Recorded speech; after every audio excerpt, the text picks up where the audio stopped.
Good morning. Welcome to Just for Today, a time of eclectic reading, sharing of perspectives, meditation, and prayer. I am Reverend Rafe Ellis, Senior Minister and Spiritual Leader of the newly joined Centers for Spiritual Living Communities of Columbia and Greater Baltimore. Today is December 6th. And this morning I am reading from Creative Mind and Success by Ernest Holmes. And I opened it up to page 10. And I'll be reading from the bottom of page 10 in through the first paragraph on page 11. And I'm reading this in gender inclusive terms. We do not really create. We use creative power that already is. Relatively speaking, we are the creative power in our own lives. And so far as our thought goes, there is something that goes with it that has the power to bring forth into manifestation the thing thought of.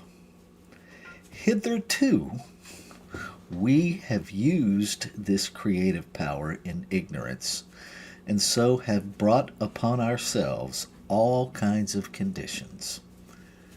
But today, hundreds of thousands are beginning to use these great laws to our being, laws of our being, in a conscious, constructive way. Herein lies the great secret of the New Thought movement under our various names. And it actually says here, and cults and orders. Which I don't know any of us that are a cult, but okay. All are using the same law, even though some deny to others the real revelation. We should get into an attitude of mind wherever we should recognize the truth wherever we may find it. The trouble with most of us is that unless we see sugar in a sugar bowl, we think it must be somewhere else. And so we stick to our petty prejudices instead of looking after principles. I personally love it when Ernest gets blunt like that. And language gets in our way, right? Let's just acknowledge that right out of the gate, because we're constantly saying we create, and then we came up with the term co-creation, neither of which is technically accurate, and yet it gives us an avenue through which we can begin to bridge our sense of separation, which is created by believing that we're separate, because creation responds to every thought, every belief with yes. And when we finally grasp that, every thought is a prayer. Every prayer is answered yes. Then we really have an opportunity to lean into the teachings of Don Miguel Ruiz about being impeccable with our word. And, a lot of us find that tedious. I've had people share with me over and over again that that's just too much work to pay attention to every word I say. And we get to choose that if we want. But what we don't get to do is sidestep the consequences of those choices, because we live in a world of cause and effect. And so we can be as irresponsible and as willy-nilly as we choose to be with our thoughts and our beliefs. What we can't do is stop them from manifesting. And, we use the term hidden belief. They're not really hidden beliefs at all. They're unaware beliefs because the activity of creation, spiritual law, is always mirroring back to us exactly what is being believed, whether it's the collective consciousness or an individualized use of consciousness. All we have to do is be alive and have the slightest bit of awareness to see what is being believed. Because right there it is, playing itself out, not hidden at all. Denied, sidestepped, blamed on somebody else, yes. Hidden, not so much. And so imagine the power that lies within humanity to heal all of that. And the only thing stopping us from healing it is owning it. That's it. When we own it, then we're empowered to heal it. And so I encourage you today to pay attention to what's showing up in your awareness. Pay attention to how quickly you want to point a finger. And want is probably unfair. How quickly you point a finger. I don't know that any of us actually want to, but we do it. How quickly you shift or blame.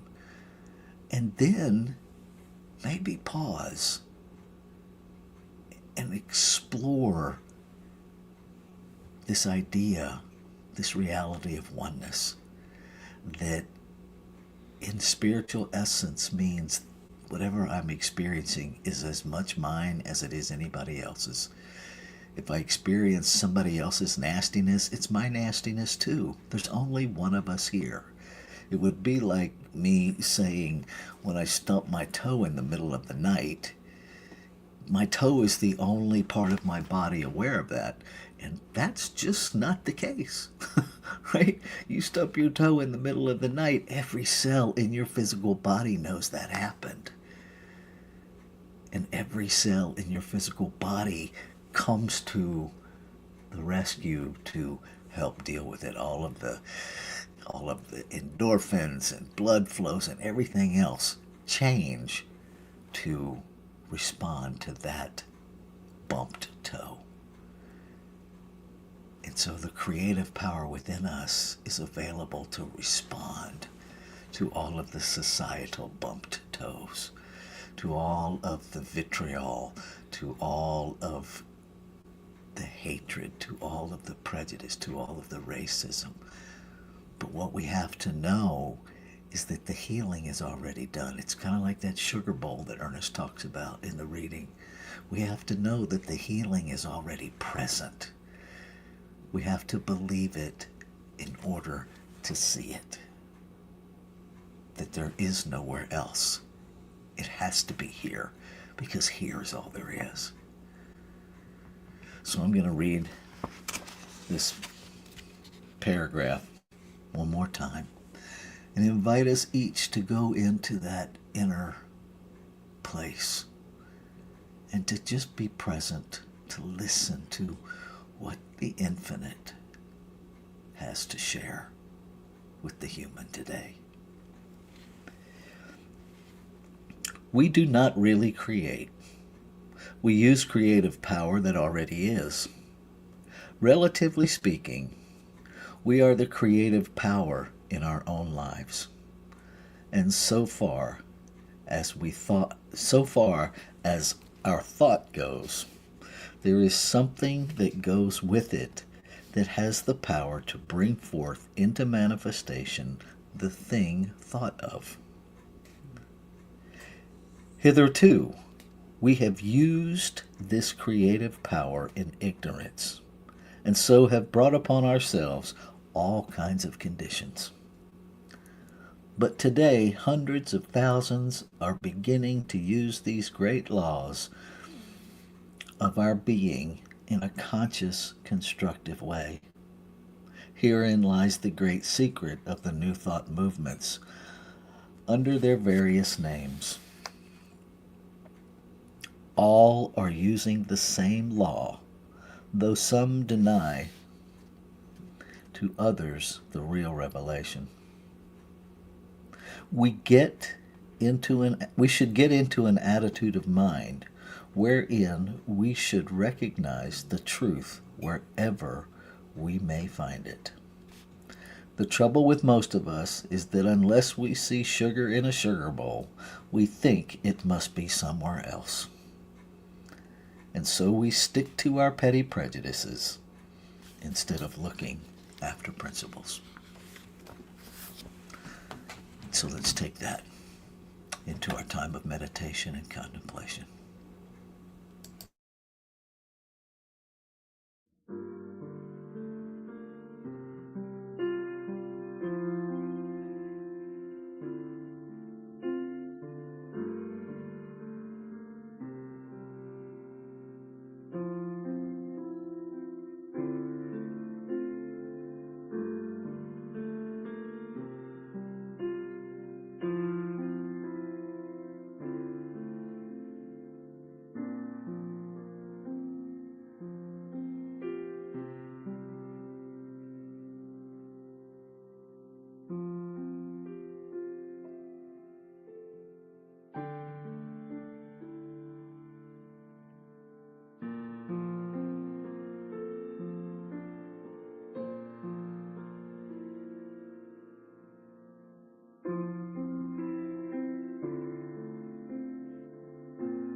So breathing into this moment, this amazing awareness, this recognition of the whole of creation, a recognition of the singular power, self-existent, having no beginning, it has no end, being the only thing that there is. It must be everywhere present. And in this world of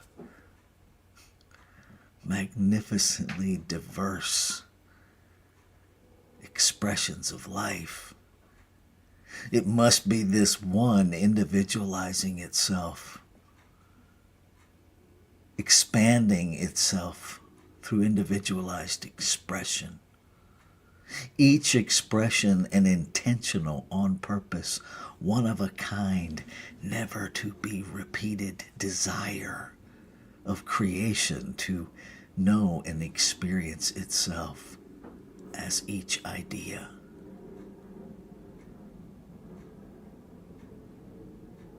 Greater than any singular name, we know this one by many names. God, life, energy, nature, the great mystery. And yet it is beyond a finite name. The infinite cannot be defined by a finite label. And so we know it as we know it, for the sake of referencing. And even as we reference it in the limited, we recognize it is unlimited. We recognize that it is infinite possibility, continuously, without interruption, creating, expressing, expanding. And as I know this in every fiber of my being, I know that I am an individualization of it. I know that what is true of me is true of every individualization of it. And so I know that there can be no separation, because there is nowhere to separate two in one. And so knowing the wholeness, knowing the unification of creation as one, I claim and affirm a realization within every individualized expression of it, of exactly that, of the wholeness, that each and every individualized expression of creation is the perfect blueprint of itself. That there is an awakening within humanity that remembers no two are supposed to be the same. That celebrates the individualization of creation. That claims complete ownership of the power to heal every errant thought. To bring creation in the form, in the physical, into alignment with the harmonious operation of one, simply by remembering the truth of being, simply by releasing all of our judgments, all of our finger pointing, letting go of our petty prejudice and standing unapologetically in love, unapologetically in peace, refusing to react choosing to respond. To respond from the spiritual principle that we are. To demand love from and as ourselves in the face of hatred. To be calm and peace in the midst of chaos. To know that love is the greatest power there is. And it is fully present everywhere, even when we don't see it. And so we choose to see it so that we can be it and amplify its presence.